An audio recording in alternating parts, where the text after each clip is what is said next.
আজ আমাদের সকালের জলখাবারে ছিল মুড়ি, সাথে গোটা মুগ ডাল দিয়ে আলু দিয়ে তরকারি, আর তার সাথে ছিল এক টুকরো পেঁয়াজ।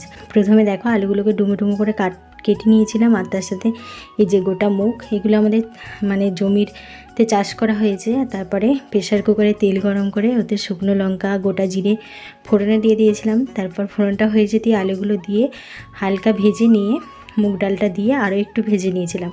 তারপর পরিমাণ মতো লবণ, হলুদের গুঁড়ো দিয়ে ভালো করে কষিয়ে নিয়ে পরিমাণ মতো জল দিয়ে দিয়েছিলাম সেদ্ধ হওয়ার জন্য, আর স্বাদ মতো চিনি দিয়ে দিয়েছিলাম। একটু মিষ্টি মিষ্টি হবে, বেশ ভালো লাগে খেতে। তারপর প্রেশারের ঢাকাটা বন্ধ করে দুটো সিটি দিয়ে বন্ধ করে রেখে দিতেই ব্যাস, এই যে গোটা মুগ ডালের দিয়ে আলুর তরকারি তৈরি হয়ে গিয়েছিল।